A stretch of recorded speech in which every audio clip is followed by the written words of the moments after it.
Good morning and welcome to another edition of What the Papers Say, Sunday edition, brought to you by iconic South African drink, Stony Ginger Beer, without commercial interruption. We start with the Sunday Sun. Cute story to hear, page 4. Teko Modesi dedicating his World Cup to his baby girl, Tabby. She's 8 months old. He's got her name inscribed in his boot. Good for you, Teko. Back pages here, we got some opinion. We have Matthew's Pete. We have to believe hosting the World Cup is not enough. We must win it. Now Pete's nailed it here. He's got the attitude I'm hearing more and more from former South African players, that they feel they can actually win the tournament. And that's the attitude everybody has to have. You know, this business of we can finish into the next round or we can get to the quarterfinals. I mean, people are missing the point. Everybody who's coming here has to come to win it. Otherwise, what's the point of coming, right? So I'm looking forward to seeing more teams have that attitude, and it's good to be around the South Africans. They feel they can win it, and that's refreshing. Sunday Independent, some nonsense story here about Eto'o. Move over quickly. The excellent Steve Bloomfield has an interview with Danny Jordan. Most interesting part of the interview probably was Danny Jordan talking about his love of cricket. Good work on the stadium, Danny. Further in the Independent, we've got a story on the Brazilian goalkeepers.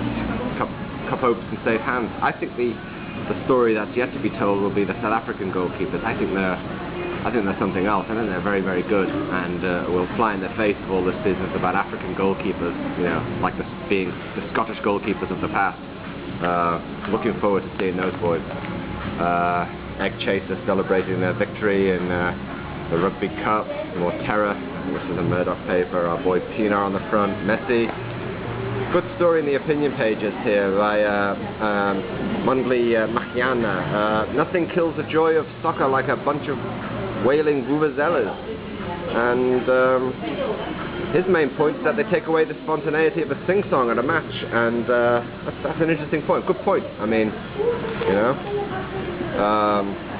Yeah. Here's the man here. Shabalala. Everybody loves Shabalala. Sports pages filled here in the Times. There's lots of stories. DVPNR, etc. I thought the one about here, the dog. Who's the dog? Clive the dog Barker, former Bafana coach. He wants to unleash the township tricks on European defences, open them up. I think that's, I'm all for that. Brazilians training ahead of their game over in Zimbabwe.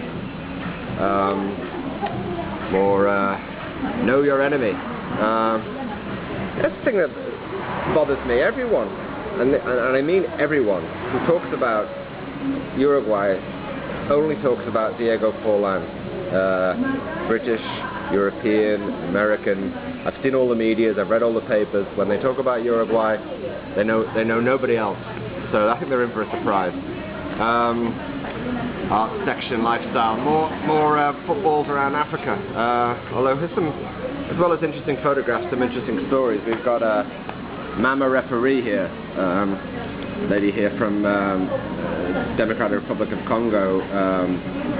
She's the first professional referee in the Congo. Was married to a former Leopards of Zaire player, and he left her and her kids, the usual thing, and she turned her life into a professional football referee, and that's her story, and a few other stories there are interesting too. My favourite story of the weekend came in the back pages, nestled away in the food section, food and travel section of the Times, and Hilary Villa spoke to the chef of Bafana, Shang Ansong. There he is. And he's been in South Africa 18 years, and he knows how to prepare traditional South African food with an Asian twist.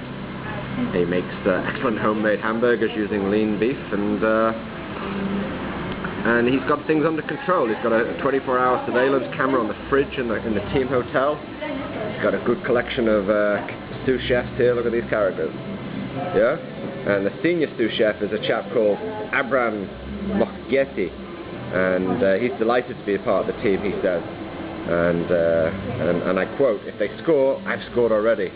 I'm their wife while they're staying at the hotel," he said proudly.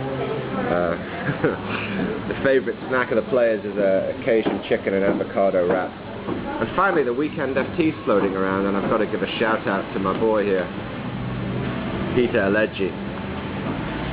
Simon Cooper's done a very interesting review of 4 books, including Peter's.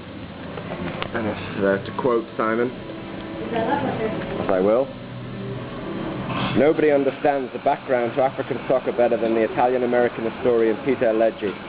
This World Cup is his moment. His African soccerscapes crams daunting erudition gleaned over many years of study of African football into under 200 pages of history. African footballers and fans of the past have played and cheered and cared and have all been forgotten. Alleghi feels a moral impulse to salvage them for posterity.